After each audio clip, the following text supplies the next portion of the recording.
একদিন মিচকে জঙ্গলের মাঝখানে গাছের তলায় মিটিং বসালো। বন্ধুরা, বর্ষার ইলিশ খাওয়ার আনন্দ ভাগাভাগি করতে আমরা সবাই মিলে এক ইলিশ উৎসব করব। সবাই মিলে নদী থেকে অনেক বড় বড় মাছ নিয়ে এলো, কিন্তু বাড়ি ফিরতে ফিরতে তাদের রাত হয়ে গেল। এখন তাদের যেতে হবে সেই তালতলার গোরস্থানের রাস্তা দিয়ে। শোনা গেছে সেখানে নাকি এক ডাইনি বাস করে। মাছ নাকি তার খুব প্রিয়, তাই সবাই চুপি চুপি মাছগুলো নিয়ে সেই গোরস্থানটি পার হয়ে চলে আসে। এদিকে ডাইনি মাছের গন্ধ পেয়ে মহা খুশি।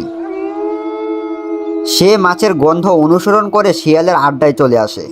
এদিকে রাতে যখন উৎসবে সবাই মেতেছিল, তখন শিয়াল চুপচাপ ইলিশ মাছ চুরি করার জন্য ওঠে। হঠাৎ তার সামনে একটা সাদা ধোঁয়ার মতো কিছুর উদ্ভব হয়। সে দেখলো একটা ভয়ঙ্কর ভূত তার সামনে দাঁড়িয়ে আছে। মিচকে, তুই ইলিশ উৎসব করছিস ভালো কথা, কিন্তু ইলিশ তো আমার পছন্দের খাবার। সব ইলিশ আমাকেই দিতে হবে, আর যদি না দিস তাহলে আজ রাতে তোকে গভীর জঙ্গলে উঠিয়ে নিয়ে যাব। মিচকে বুঝতে পারলো তার চালাকি ভূতের উপর কাজ করবে না। ঠিক তখনই বাঘ এগিয়ে এলো আর বলল, এ তো দেখি মিচকের নিজস্ব ভূত। ভূতের আসলে কোনো ইলিশ লাগবে না, তোর লোভই এই ভূতের জন্ম দিয়েছে। বাঘের কথা শুনে সে বুঝতে পারলো লোভ করে ভুল করেছে। তখন সবাই মিলে রাতটা উৎসবের আনন্দে কাটালো।